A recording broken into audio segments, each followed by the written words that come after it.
So this time we have a Douglas. This is actually Duncan with a new coat, blue, and it looks awesome. It does have some vinyl on the decals, which they will last for years to come.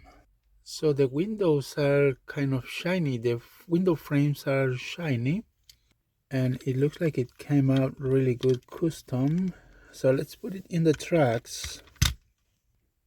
This one requires one AA battery, and there goes Douglas. It kind of looks really cool with this new color. What is your opinion, guys?